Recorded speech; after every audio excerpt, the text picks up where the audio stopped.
Assalamualaikum warahmatullahi wabarakatuh. Waalaikumsalam warahmatullahi wabarakatuh. Di sini kami akan membacakan cerita yang berjudul Rahasia Pohon Tua yang dibuat oleh kami sendiri. Rahasia Pohon Tua. Di sebuah desa yang bernama Desa Bantarojo, hiduplah seorang wanita yang bernama Dewi. Dia hidup di desa yang dipenuhi oleh pepohonan dan rumah-rumah yang menjulang tinggi di atas pohon. Rumah-rumah di desa itu sangatlah indah. Tetapi ada satu rumah yang memiliki suasana berbeda dari rumah yang lain. Rumah itu berdiri di atas pohon tua yang semua batangnya gelap dan akar-akar yang menjalar besar hingga terlihat sampai ke permukaan tanah. Dan juga rumah ini memiliki satu pintu yang tidak pernah dibuka oleh siapapun. Suatu hari, Dewi sedang duduk di taman yang berada tidak jauh dari rumahnya. Pada saat Dewi sedang menikmati suasana sore hari, datanglah kakeknya yang sedang mencari keberadaan Dewi. Sang kakek duduk di sampingnya dan dia merasa waktu hidupnya tidak akan lama lagi. Kakek pun memberi pesan kepada Dewi bahwa terdapat rahasia yang dilindungi selama ratusan tahun di dalam rumah yang gelap itu. Dewi mendengarkan pesan kakek itu dengan penuh rasa ingin tahu. Di dalam hatinya, Dewi benar-benar penasaran dengan rahasia yang ada di dalam rumah tersebut. Dia membayangkan apa rahasia yang mungkin ada di dalam rumah yang gelap itu. Pada malam hari yang sunyi, Dewi yang sudah sangat penasaran akan rahasia di balik rumah itu, akhirnya Dewi pun diam-diam menyelinap masuk ke dalam rumah tersebut. Dia terkejut melihat isi ruangan yang dipenuhi oleh akar-akar yang merambat kemana-mana. Dewi melihat ada sebuah kotak yang bersinar di pojok ruangan. Dia pun sangat penasaran dengan kotak itu dan langsung membukanya. Ternyata isi rahasia yang dimaksud adalah sebuah kotak yang berisi barang-barang kuno yang telah lama terkunci. Selanjutnya akan dibacakan versi Katik. Rahasia Pohon Tua. Cerita bermula di kediaman Erika. Saat itu Erika sedang bersantai di ruang tamu yang begitu hangat karena terkena sinar matahari. Erika bersantai sambil memakan camilan. Saat sedang bersantai, ayah Erika tiba-tiba mengajak Erika ke rumah abahnya yang belum pernah Erika temui. Erika pun mengiyakan ajakan ayahnya.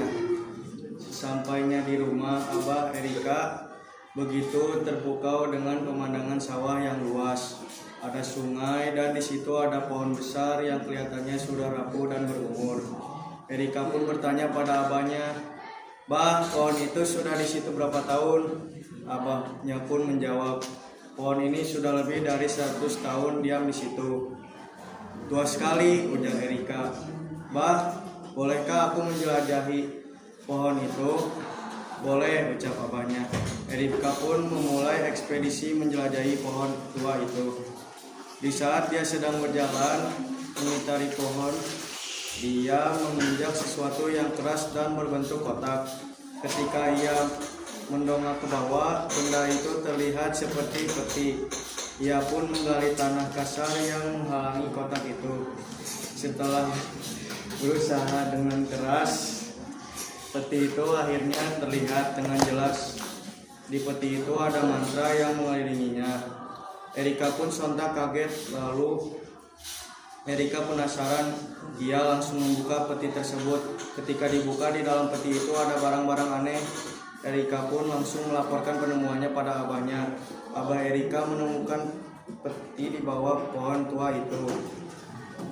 Abahnya pun kaget karena ternyata peti itu tidak seharusnya dibuka karena mengundang makhluk-makhluk aneh. Tetapi terlambat, hari sudah gelap. Abah dan Erika pun lari ke dalam rumah dengan tergesa-gesa. Mereka pun sampai ke dalam rumah. Abah pun langsung bersiap untuk ritual menenangkan kembali makhluk-makhluk aneh yang keluar pada malam hari. Tetapi saat Abah memeriksa isi di dalam peti itu, ternyata barangnya kurang satu. Erika pun menjawab, "Bah, sepertinya barang itu jatuh di tengah-tengah perjalanan kita. Kamu harus mengambil barang itu, Erika, bagaimanapun caranya. Karena tanpa itu, ritualnya tidak akan berhasil," ucap abahnya. Erika menjawab, "Baiklah, akan aku ambil barang itu." Erika pun keluar rumah. Di luar sudah banyak mata menyala. Erika harus mengendap-endap di gelapnya malam. Dia mulai meraba-raba tanah yang dingin dan kasar. Setelah mencari cukup lama, akhirnya barang itu ketemu. Saat Erika berjalan pulang, ia malah menginjak ranting pohon yang jelas menarik perhatian para makhluk-makhluk itu. Erika tidak memiliki pilihan lain selain lari secepat mungkin. Saat di depan pintu, Erika nyaris tertangkap oleh makhluk itu. Tetapi untungnya abahnya dengan tepat waktu menarik Erika ke dalam rumah. Setelah itu abahnya pun langsung memulai ritual itu dengan menggambar lingkaran di lantai dan menaruh setiap barang dibarengi dengan lilin di setiap sudut lantai. Abah pun duduk di situ di atas lingkaran itu dan membacakan mantra yang aneh. Setelah membaca mantranya, keluar gelombang cahaya dari lingkaran itu dan menyebar ke seluruh penjuru desa. Makhluk-makhluk yang menyerang warga desa mulai sirna dan desa pun kembali aman dan damai. Abah langsung memasukkan barang-barang ke dalam peti mistis itu, lalu memberikan kertas mantra di semua sisi peti, lalu menguburnya bersama Erika.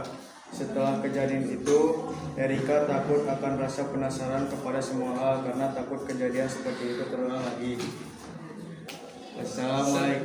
Sekian cerita dari kami. Wassalamualaikum warahmatullahi wabarakatuh. Waalaikumsalam.